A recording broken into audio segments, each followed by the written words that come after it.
नवीन प्रकारे वगैरे काही दाखवायचा प्रयत्न करत नाही. कुटुंब व्यवस्था ही पारंपरिक आहे, पण एवढंच आहे की फॅमिली फिल्म अशी जवळजवळ 10-15 वर्षांनी मला वाटतं येत असेल की फॅमिलीमध्ये सगळं घडत असतं. सगळ्या वयोमानाची माणसं असतात, त्यामुळे त्यांच्यात रुसवे फुगवे, हसणं चिडणं, ताणतणाव हेही असतात. या सगळ्याचं कॉम्बिनेशन असलेली एक ड्रामॅटिक फिल्म म्हणजे फॅमिली कट्टा असं मला वाटतं. तर फॅमिली कट्टा is about family bonds also. Family कट्टा इज युनिव्हर्सल सब्जेक्ट आणि तो युनिव्हर्सली प्रत्येकाला आपला वाटेल असा सिनेमा बनवलेला आहे. त्यामुळे मला खात्री आहे की समोर बसलेल्या सगळ्या वयाच्या लोकांना आपण रिलेट करू शकू त्या फिल्मशी. त्यामुळे आमच्या फॅमिलीची USP हीच आहे की फॅमिली बॉन्डिंग, समोर बसलेल्या प्रेक्षकांशी असलेली फॅमिली बॉन्डिंग म्हणजे फॅमिली कट्टा. ह्या मूवीत हा माझा हिरो आहे दिलीप प्रभावळकर, जो माझ्या नवऱ्याचं काम करतो आहे. हा माझा मुलगा किरण करमरकर, मोठा मुलगा. हा धाकटा मुलगा, मधला एक संजय खापरे नाही आहे आलेला, संजय खापरे हा मधला मुलगा. आणि ही माझी धाकटी मुलगी मंजिरी, सई ताम्हणकर या भूमिकेत दिसणार आहे. आणि ही प्रतीक्षा याची बायको म्हणजे माझी मोठी सून. धाकटी सून पण आज आजारी आहे, पण असंच असतं म्हणजे आपली फॅमिलीतलं कोण ना कोण कुठेतरी गळतच असतं. त्यामुळे आज फॅमिलीत जमलेली माणसं आम्ही एवढी आहोत. मला एवढंच सांगायचं आहे की माझी नात अजून एक तिथे आहे, एक नातू पण आहे यंग, जे आमच्या लॉटमधले तिघं आहेत, सई, गौरी आणि आलोक. तर फॅमिली कट्टा ही एक सगळ्याचा एक भावभावनांची शिदोरी, गमतीशीरप्रमाणे काही प्रीची असं काही नाही आहे ह्या सिनेमात. सगळ्यांना आपली वाटेल अशी कुटुंबाची कहाणी म्हणजे फॅमिली कट्टा. प्रतीक्षा, तुला काय बोलायचं आहे? नमस्कार, मी प्रतीक्षा लोणकर. आत्ता वंदनांनी सांगितलंच आहे की तिच्या सुनेचा मी रोल याच्यामध्ये करते आहे. 7 ऑक्टोबरला आमची फिल्म रिलीज होती आहे फॅमिली कट्टा.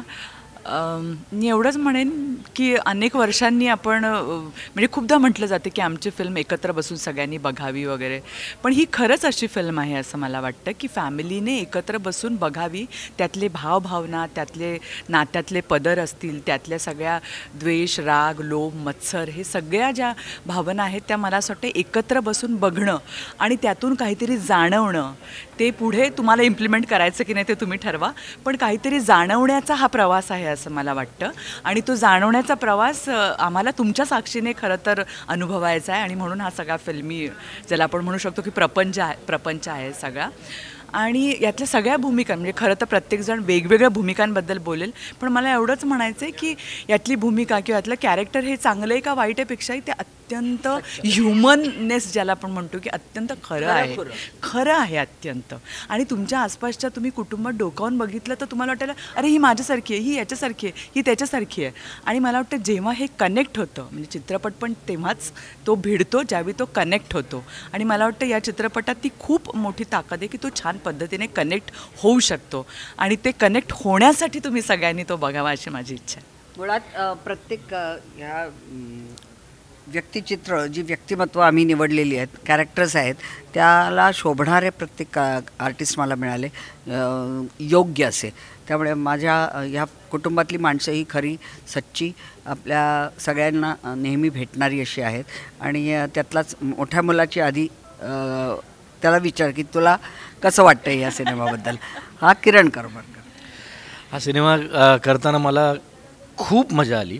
एकतर काय आहे, आपण आपलं कुटुंब बघतच असतो की आईवडील असतात, मुलं असतात, सुना होतात, मग त्यांची नातवंड होतात, मग त्यातला एक मुलगा वेगळा राहायला लागतो, मग त्यातल्या मुलीचं लग्न होऊन ती वेगळं घर करते आणि मग हळूहळू फाटे फुटत जातात. तरीसुद्धा मूळचं जे कुटुंब आहे त्याच्याकडे दुर्लक्ष करून चालत नसतं. आणि मग एखादा कधीतरी असा प्रसंग येतो, एखादा सोहळा येतो, ज्यावेळेला हे सगळं कुटुंब एकत्र येतं आणि मग त्याच वेळेला आधीचं, मागचं, पुढचं, आनंदाचे क्षण, दुःखाचे क्षण, रागाचे क्षण, सगळे क्षण एकत्र येतात. आणि त्यावेळेला जे घडतं तो हा सिनेमा आहे फॅमिली कट्टा. कट्ट्यावर जाऊन मित्र कसे गप्पा मारतात, एकमेकांशी संपर्क साधतात, संवाद साधतात, तसे सगळे कुटुंब एकत्र येतं आणि एकमेकांशी संवाद साधतात. तो संवाद म्हणजे फॅमिली कट्टा. आता तुझ्या वडिलांना मी याचा वडील आहे या सिनेमामध्ये. मी भाई आहे या सिनेमात, भाई सबनीस, आणि ही माझी फक्त नावाचा भाई आहे. तो स्वभावाने खूप गरीब असलेला असा भाई आहे. आणि ही सगळ्यांमध्ये हे खरंच भाई आहेत एकदम. नाही, मी माझं नाव भाई आहे असेल, भाई सबनीस, ही आई सबनीस. आणि आमचा लग्नाचा 50वा वाढदिवस याच्यामध्ये आहे. तर आमची ही कथा आहे, आमची कथा आहे, आमच्या मुलांची कथा आहे, सुनांची कथा आहे, एकमेकांशी असलेल्या नात्याची कथा आहे. आणि जर अनपेक्षित प्रसंग काही ओढवला तर त्या प्रसंगाला तोंड कसे देतात त्याची ही कथा आहे. या सगळ्या कथेमधनं हा सिनेमा उभा राहतो. आणि खूप चांगला अनुभव हा आपल्या घरातलंच एक काही तुम्ही पाहत्यास तुम्हाला वाटेल असं मला वाटतं. वंदना आणि मी ह्याच्या आधी काम केलं आहे बऱ्याच सिनेमामध्ये, नाटकामध्ये सुद्धा. पण त्यामुळे एक सहकलाकार म्हणून तिच्या एकूण काय म्हणतात त्याला ॲक्टिंगच्या पठडीचा किंवा तिच्या एकूण ॲक्शन रिॲक्शनचा मला अनुभव होताच. वेळेला ती निर्माती म्हणून समोर आली, त्याच्यामुळे मला एक तिच्याबद्दलचा एक तिच्या नम्रपणा, आदर वगैरे वाढला आहे. एक म्हणजे सहकलाकार म्हणून प्रेम होतंच आणि वचकही होता थोडासा निर्माती असल्यामुळे. पण खूप मजा आली करताना. आणि प्रशांत दळवीचे याच्यामध्ये लेखनाचे डायलॉग्स असल्यामुळे व्यक्तिरेखा सापडायला खूप मदत झाली. आणि संवाद ते प्रशांतचे लगेच तोंडात बसतात, चपखलपणे बसतात, रुळतो आपण त्या संवादामध्ये. आणि त्याच्यामुळे व्यक्तिरेखा सापडायला मदत होते. चंदू कुलकर्णीचं डायरेक्शन आहे, त्याच्याकडे मी सिनेमा कधी केला नव्हता, पण नाटकं केली आहेत 2-3. त्याच्यामुळे पहिल्यांदाच या नव्या माध्यमातनं त्याचं दिग्दर्शन मला अनुभवायला मिळालं. आणि ही कास्ट मगाशी म्हटलं ह्याने त्याच्याप्रमाणे 3 जनरेशनची एक आमची आहे. आम्ही साधारण 75-80च्या घरातले आहोत. बाकी सगळे खरं वय सांगत नाही पण आणि हे आमची मुलं सुना आणि त्यांची मुलं. त्याच्यामुळे असे 3 जनरेशन कसे एकमेकाशी त्यांचे नातेसंबंध आहेत हे याच्यामध्ये फार सुंदर रीतीने. मला फार आवडलेला यातला सीन, खूप सीन्स आहेत तसे आवडलेले. पण एक खूप गोड सीन म्हणजे आम्ही येणाऱ्या मुलांसाठी, सुनांसाठी, नातवंडांसाठी जेव्हा गिफ्ट्स पॅक करतो ते अतिशय गोड सीन येतो. आम्ही ठरवून दोघांना जसं जमेल तसं आमच्या वयामध्ये एकमेकावर करवादत, रुसत फुगत, दमदाटी करत आम्ही ते पॅकिंग करतो गिफ्टचं. तो फार मला सीन करतानाही आवडला होता, तो बघतानाही तुम्हाला आवडेल. असे अनेक सीन्स आहेत, मी तर फक्त एकच सांगितलं. सई,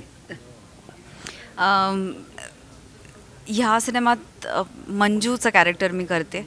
म्हणजे मला खूप मजा वाटते जेव्हा एकीकडे बोल्ड आणि ग्लॅमरस असं सारखं ऐकून थोडंसं कंटाळा आलेला आहे.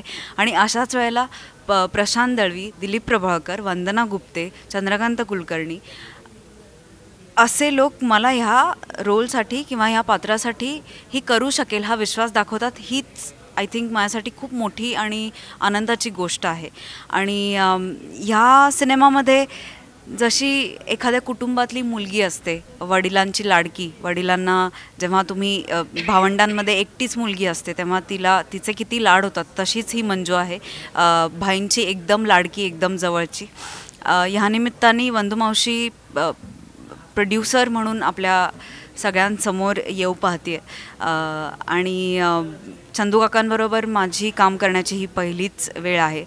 सो मस्त वेगळं आणि छान नवीन फ्रेश खूप वातावरण असलेलं माझ्यासाठी ही गोष्ट आहे.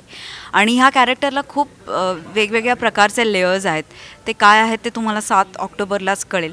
पण एखादी फॅमिली जशी असते, आपल्या फॅमिलीमध्ये जसे मेंबर्स असतात, कोणी कुचकट असतं, कोणी भोचक असतं, कोणी खूप भोळं असतं, कोणी खूप मजेशीर असतं, कोणी एकत्र बांधून ठेवणारा एक मेंबर असतो. असे सगळे मेंबर्स, सगळ्या प्रकारचे, नाना प्रकारचे मेंबर्स आमच्याही फॅमिलीमध्ये आहेत. आणि त्यांना भेटायला तुम्ही 7 ऑक्टोबरला नक्की या. नमस्कार, मी सचिन देशपांडे. अनेक वर्ष मी या इंडस्ट्रीमध्ये काम करतो आहे. खूप नाटकं केली, मालिका केल्या, सिनेमे पण केले, हिंदी, मराठी. पण खऱ्या अर्थाने एक छान भूमिका, नुसतीच लेंथ वाईज नाही तर त्याला खरंच काहीतरी डेप्थ असलेली एक भूमिका या चित्रपटाद्वारे मला मिळाली आहे. वंदना मावशींसोबत मी यापूर्वी त्यांच्या एका छोट्या एपिसोडिक याच्यात काम केलं होतं जेव्हा त्या निर्मात्या होत्या, खूप वर्षांपूर्वी. त्यानंतर डायरेक्ट आत्ता मी त्यांच्यासोबत काम करतो आहे. तर हा एक खूपच छान अनुभव आहे. फिल्मबद्दल किंवा त्याच्या गोष्टीबद्दल सगळेच बोलले आहेत. मी माझ्या कॅरेक्टरबद्दल असं सांगेन की प्रत्येक घरात सापडणारं हे कॅरेक्टर आहे. त्याच्या मनात कुठेतरी प्रत्येकाच्या मनात काहीतरी आपण हे करायचं राहून गेलं किंवा ह्याच्यामुळे हे होऊ नाही शकलं, असे अनेक आढ्या असतात, हे वेधावे असतात. तर असंच हे कॅरेक्टर आहे आणि ते कुठल्याही फॅमिलीत तुम्हाला सापडेल असं कॅरेक्टर आहे. आणि या निमित्ताने चंदू सरांसोबत मी पहिल्यांदाच फिल्म करतो आहे. त्यांच्यासोबत मी नाटक केलं आहे पूर्वी किंवा मालिकेतही काम केलं, पण त्यांच्या दिग्दर्शनाखाली फिल्म करताना एक वेगळीच मजा होती. त्यानंतर दिलीप काकांसोबत मी पहिल्यांदा काम करतो आहे. असे अनेक सगळ्यांसोबतच, म्हणजे सईबरोबर मी अनुबंधामध्ये केलं होतं काम, पण त्यानंतर डिरेक्टली आम्ही आता एका या फिल्मच्याद्वारे एकत्र आलो. तर ह्या सगळ्या मंडळींसोबत काम करताना खरंच खूप मजा आली. आणि आम्ही जी काही मजा केली, आम्ही जे काही अनुभव घेतला, तो सगळा या 2-2.5 तासांच्या फिल्ममध्ये तुम्हाला बघायला मिळेल. 7 ऑक्टोबरला जेव्हा ही फिल्म रिलीज होईल तेव्हा सगळ्यांनी थिएटरमध्ये जाऊन पहा.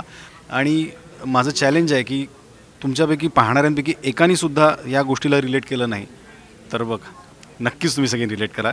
धन्यवाद. Yes, okay. मी आलोक राजवाडे. या फिल्ममध्ये सिद्धार्थ नावाचा जो मुलगा आहे, जो त्यातला म्हणजे यांचा जो नातू आहे वंदनाताई आणि दिलीप सरांचा, कुठल्याही फॅमिलीमध्ये म्हणजे फक्त आपण रक्ताच्या नात्याची फॅमिली यात पकडायचं कारण नाही. कुठलाही नाटकाचा गट असो, सिनेमाचा क्रू असो, त्यात भांडण हेवेदावे होणं हे अत्यंत स्वाभाविक बाब आहे. माणसं वेगवेगळी असतात आणि त्यामुळे ती एकत्र येऊन भांडतात आणि हे इनेव्हिटेबल आहे. यावर उपाय एकच आहे की आपण स्पष्टपणे समोरासमोर येऊन बोलावं. आणि ही फिल्म फॅमिली कट्टा याच्याविषयी आहे की तुम्ही समोरासमोर या, मनात जे आहे ते स्पष्टपणे बोला आणि सॉर्ट आऊट करा. त्यामुळे फिल्म अत्यंत महत्त्वाची आहे आणि ती सगळ्यांनी बघावी अशी फिल्म आहे. या फिल्ममध्ये ह्या 3 पिढ्या आहेत आणि त्या सगळ्या फिल्म म्हणजे त्या सगळ्यांना रिलेट होणाऱ्या पिढ्या आहेत. कारण माझ्यासाठी फॅमिली, माझं स्वतःचं कुटुंब फार महत्त्वाचं आहे आणि त्यामुळे प्रत्येक कुटुंबामध्ये अशाच पद्धतीची काही माणसं असतात याच्यावर माझा आता विश्वास बसायला लागलेला आहे. आता आमचे ते आजी आजोबा आहेत, म्हणजे दिलीप सर आणि वंदनाताई, हे म्हणजे माझ्यासाठी मी या क्षेत्रातही आजी आजोबा आहेत. ते मी त्यांचं काम बघत अर्थातच मोठा झालो आहे. आणि मला कधी पहिली मेमरी माझी नाटकाची ही आहे की मी हसवा फसवी नावाचं नाटक बघायला गेलो होतो आणि मला असं वाटलं की हसवा फसवी बघून मला असं वाटलं की मला आयुष्यात नाटक किंवा सिनेमा करायचा आहे. तर त्यामुळे त्यामुळे मला दिलीप सर हे खूपच महत्त्वाचे आहेत या अर्थाने सुद्धा. त्यामुळे ते माझ्या या फिल्ममध्ये आजोबा आहेत, त्यामुळे मला अजूनच एक खूप छान भावना यामध्ये वाटते. तर नक्की बघा फॅमिली कट्टा. ही माझी नात गौरी, खूप लाडकी नात असते आणि ती सिरियलमध्ये काम करणारी आहे. त्यामुळे मला खूप कौतुक आहे आजी म्हणून की जेव्हा जेव्हा तिची सिरियल लागते टी व्हीवर तेव्हा मी धडपडून असं नेहमी बघायला मिळतं की अरे आपल्या ओळखीची आहे, आपल्या ओळखीची आहे, आपल्या नात्यातली आहे, तिचा आपण एपिसोड बघावा असं वाटत असतं प्रत्येकाला. तशी हिचा एपिसोड बघण्यासाठी आम्ही धडपडून वेळ काढतो आणि काम करता करता तो एपिसोड बघून त्याचा आनंद घेतो. ही ती माझी ग्लॅमरस नात, जिचं नाव आहे तनू. आणि ही माझी लाडकी आजी, आय मीन जिला सांगावंच लागत नाही की मला काय हवं आहे. आणि यांच्याकडे जाणं आणि त्यांना भेटणं, भाईंना आणि आईला, इज लाईक अ ट्रीट. कारण पोहे म्हणू नका, उपमा म्हणू नका, चॉकलेट्स म्हणू नका, केक्स म्हणू नका, अशा सगळ्या व्हरायटीज आमच्यासाठी तयार असतात. म्हणजे जे इथे शूटिंगसाठी तिला लवकर उठावं लागत असेल 7ला किंवा काय, तर तिथे पुण्यात घरी गेल्यावर आजी म्हणजे रूमवर भरकटायला पण देणार नाही कोणाला की झोप पूर्ण होऊ दे किंवा काय. या छोट्या छोट्या गोष्टींपासून केलेले सगळे लाड आणि कोणाला नको असतात. त्यामुळे आमचं बॉन्डिंग आजी आणि नात कमी आणि फ्रेंड्स जास्त आहे. थँक्यू. 7 ऑक्टोबरला नक्की बघा फॅमिली कट्टा.